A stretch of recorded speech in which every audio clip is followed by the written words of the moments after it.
खुदा यसुम मसीह के ज़िंदा और जलाली नाम में आप सबकी सलामती हो। प्यारे बच्चों और मेरे नौजवान बहन और भाइयों, मैं Arzoo Munir confessional evangelical Lutheran church youth group की जानिब से आज फिर एक खूबसूरत ख्याल को लेकर आप सबकी खिदमत में हाजिर हूँ। खूब मेहनत करें, अपनी पढ़ाई पे तवज्जो दें और अपने अंदर छुपे हुए टैलेंट को ढूंढें जो कि आपके खुदा ने आपके अंदर रखा है। आज मैं जिस मौजू पर आपसे बात करना चाहती हूँ वो ये है कि अपनी नाकामियों से सीखें। जैसा कि आप लोग जानते हैं कि एक इंसान होते हुए नाकामियाँ हमारी ज़िंदगियों का एक हिस्सा बन चुकी है।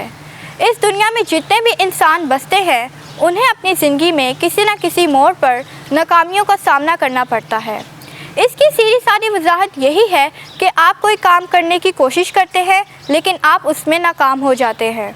गौरतलब बात यह है कि नाकाम वही होते हैं जो कुछ करने की कोशिश करते हैं, लेकिन जो कुछ भी नहीं करते उन्हें अपनी ज़िंदगी में कामयाबी कभी भी नसीब नहीं होती, क्योंकि वो बगैर कुछ कहे ही खामोशी से अपनी नाकामी को तस्लीम कर लेते हैं। मेरे अजीज़ों, जो शख्स नाकाम होता है हमें उसकी हौसला अफजाई करनी चाहिए। हौसला अफजाई इसलिए करनी चाहिए कि उसने कम से कम कुछ करने की कोशिश तो की। अभी हम बाइबल मुक़द्दस में से गलतियों उसका 6वां बाब उसकी 9वीं आयत को पढ़ेंगे। हम नेक काम करने में हिम्मत ना हारें, क्योंकि अगर बेदिल ना होंगे तो ऐन वक्त पर काटेंगे। इस आयत में हम यही सीखते हैं कि नेक काम करते हुए हिम्मत नहीं हारनी चाहिए और ना ही बेदिल होना चाहिए। ज़रा सोचें कि आप जो काम कर रहे हैं ये खुदा को पसंद है और इसमें आपको और दूसरों को भी फ़ायदा है, तो हिम्मत हारने और बेदिली का तो सवाल ही पैदा नहीं होता। हो सकता है कि आप अच्छे तालिब इल्म ना हो और आपको किताबें पढ़ना बोझ लगता हो और टेस्ट के दौरान आपके अच्छे नंबर भी ना आते हों, आपको अपने वालिदैन और उस्ताज़ा से डांट पड़ती हो, तो क्या आप ऐसी हालत में बेदिल हो जाएंगे या अपनी पढ़ाई और किताबों को छोड़ देंगे?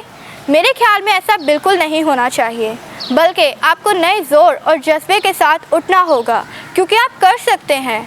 दुनिया में ऐसे बहुत से खिलाड़ी हो गुजरे हैं जिनका नाम बिल्कुल भी नुमाया ना था, लेकिन उन्होंने फ़ैसला कर लिया था कि अपनी कमज़ोरियों और नाकामियों पर मेहनत करके एक दिन ज़रूर गलबा पाएंगे, और आज उनका नाम और उनकी ज़िंदगी हमारे लिए मशले राह है।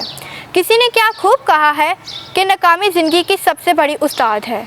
नाकामी हमें आजिज़ी सिखाती है। नाकामी होने के बाद हमें पता चलता है कि हमारी हदूद क्या है। नाकामी हमें यह भी सिखाती है कि हम नाकाबिल शिकस्त हैं। नाकामी हमें मौका देती है कि हम अपनी कमज़ोरियों को जानकर खुदा से दुआ करें।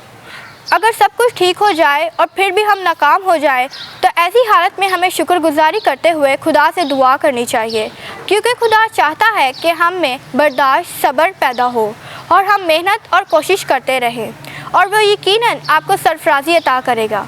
तो मेरे अजीज़ों, हम इस ख्याल से यही सीखते हैं कि नाकामी तो हमारी ज़िंदगी में ज़रूर आएगी, लेकिन हमें बेदिल नहीं होना और ना ही हिम्मत हारनी है, बल्कि मेहनत करके आगे बढ़ना है और खुदा से फजल पाकर कामयाबी हासिल करनी है।